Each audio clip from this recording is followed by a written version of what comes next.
ডিব্ৰুগড় চহৰত ভয়ংকৰ বান। ডিব্ৰুগড় চহৰক বানমুক্ত কৰাৰ প্ৰতিশ্ৰুতি সোণোৱালৰ। সৰ্বানন্দ সোণোৱালৰ প্ৰতিশ্ৰুতি হ'বনে পূৰণ?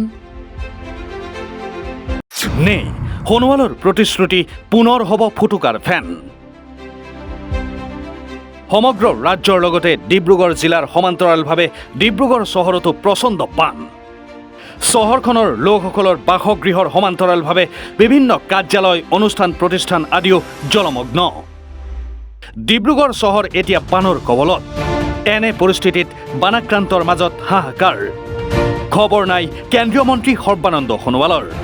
শেষত যেনিবা আহি বান পৰিস্থিতিৰ বুজ ল'লে, ক'লে সংসদৰ অধিৱেশনৰ বাবে আহিব পৰা নাছিল।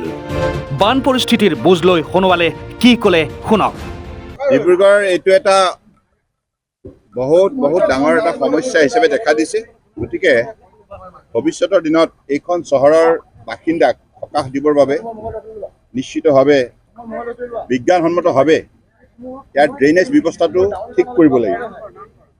এতিয়া বৰ্তমান যিটো ড্ৰেইনেজ ব্যৱস্থা আছে, এই ড্ৰেইনেজ ব্যৱস্থাটোৱে সময়মতে ডিব্ৰুগড়ত জমা হোৱা পানী ব্ৰহ্মপুত্ৰত পেলাব পৰা নাই, চেঁচা নদীটো পেলাব পৰা নাই। ইয়াত নিশ্চিতভাৱে বহু ত্ৰুটি বিচ্যুতি আছে। অৰিজিনেলি ড্ৰেইনটো বহলে আৰু যিমান দ, সেই আকাৰটো বিভিন্ন ঠাইত বাধাগ্ৰস্ত হৈছে। আৰু ইয়াৰ স্থানীয় বিধায়ক প্ৰশান্ত ফুকন ডাঙৰীয়াও কৈছে, আমাৰ উপায়ুক্ত কৰি ডাঙৰীয়াও কৈছে, আৰু আমাৰ মেয়ৰ চুকট পাত্ৰ ডাঙৰীয়াও মোক জনাইছে যে ডিব্ৰুগড় চহৰত এই কথাবিলাক তেখেতসকলে যেতিয়া বিভিন্ন ঠাইলৈ গৈছে, এই সমস্যাটো তেখেতসকলে প্ৰত্যক্ষ কৰিছে।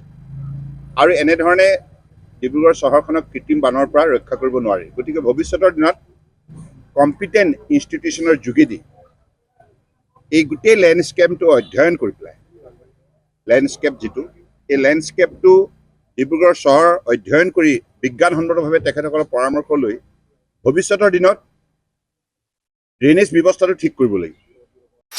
ডিব্ৰুগড় চহৰৰ নলাত ত্ৰুটি আছে। আত্মসমৰ্পণ সৰ্বানন্দ সোণোৱালৰ। এতিয়া বৰ্তমান যিটো ড্ৰেইনেজ ব্যৱস্থা আছে, এই ড্ৰেইনেজ ব্যৱস্থাটোৱে সময়মতে ডিব্ৰুগড়ত জমা হোৱা পানী ব্ৰহ্মপুত্ৰত পেলাব পৰা নাই, চেঁচা নদীটো পেলাব পৰা নাই। ইয়াত নিশ্চিতভাৱে বহু ত্ৰুটি বিচ্যুতি আছে। উদ্বিগ্নতাৰ বিষয়টো হ'ল যে ডিব্ৰুগড় কেন্দ্ৰীয় মন্ত্ৰী সৰ্বানন্দ সোণোৱালৰ গৃহ জিলা। সোণোৱাল কেন্দ্ৰীয় মন্ত্ৰী। ডক্টৰ হিমন্ত বিশ্ব শৰ্মাৰ পূৰ্বে এটা পূৰ্ণাংগ কাৰ্যকালৰ বাবে আছিল মুখ্যমন্ত্ৰী। অগপত থকা কালচোৱাটো আছিল সাংসদ। এনে পৰিস্থিতিত কিয় ডিব্ৰুগড় চহৰৰ এই অৱস্থা? ডিব্ৰুগড়ৰ নলা যদি ত্ৰুটিপূৰ্ণ, তাৰ বাবে দায়ী কোন? দায়ী সৰ্বানন্দ সোণোৱালো নহয় জানো? কেন্দ্ৰীয় মন্ত্ৰী আৰু মুখ্যমন্ত্ৰী এগৰাকীৰ গৃহ জিলাত কিয় ত্ৰুটিপূৰ্ণ নলা? আজি প্ৰশ্ন উঠিছে। এতিয়া সোণোৱালে কৈছে যে বিজ্ঞানসন্মতভাৱে বিষয়টো অধ্যয়ন কৰি পয় প্ৰণালীৰ সমস্যাটো সমাধান কৰিব। ভৱিষ্যতৰ দিনত কম্পিটেণ্ট ইনষ্টিটিউচনৰ যোগেদি এই গোটেই লেণ্ডস্কেপটো অধ্যয়ন কৰি পেলাই, লেণ্ডস্কেপ যিটো, এই লেণ্ডস্কেপটো ডিব্ৰুগড় চহৰ অধ্যয়ন কৰি বিজ্ঞানসন্মতভাৱে তেখেতসকলৰ পৰামৰ্শ লৈ ভৱিষ্যতৰ দিনত ড্ৰেইনেজ ব্যৱস্থাটো ঠিক কৰিব লাগিব। এতিয়া এটা প্ৰশ্ন উঠিছে, সোণোৱালৰ প্ৰতিশ্ৰুতিক বিশ্বাস কৰিব পাৰিনে? এনে প্ৰশ্ন উদয় হোৱাৰ কাৰণো আছে। সোণোৱালে প্ৰায়ে পূৰণ নকৰে প্ৰতিশ্ৰুতি। পূৰ্বৰ এলানি প্ৰতিশ্ৰুতিলৈ মনত পেলাওক। ব্ৰহ্মপুত্ৰৰ বুকুখনন দুয়োফালে এক্সপ্ৰেছ হাইৱে নিষ্ফল। মাজুলীক ইণ্টাৰনেট জিলা হিচাপে গঢ়াৰ প্ৰতিশ্ৰুতি নিষ্ফল। মাজুলীত ৰ' জাহাজৰ চলাচল ফলাফল শূন্য। মাজুলীত চি প্লেনৰ ব্যৱস্থা ফলাফল শূন্য। এই ধৰণৰ প্ৰতিশ্ৰুতিবোৰ কেৱল প্ৰতিশ্ৰুতি হৈ ৰ'ল। প্ৰতিশ্ৰুতি পূৰণ নকৰাটো সোণোৱালৰ এটা স্বভাৱত পৰিণত হৈছে বুলি একাংশই ক'ব খোজে। এতিয়া কেনেকৈ বিশ্বাস কৰিব সোণোৱালৰ প্ৰতিশ্ৰুতিক? বহুলোকে ক'ব খোজে যে সোণোৱালৰ প্ৰতিশ্ৰুতিক বিশ্বাস কৰাতকৈ দক্ষ মুখ্যমন্ত্ৰীৰূপে পৰিচিত ডক্টৰ হিমন্ত বিশ্ব শৰ্মাৰ ওচৰ চপাই ভাল। তেহে যদি কিবা এটা হয়। ডিব্ৰুগড়ৰ পৰা আতিকুৰ ৰহমানৰ সহযোগত ব্যুৰ' ৰিপৰ্ট, এনি ভাৰত 24।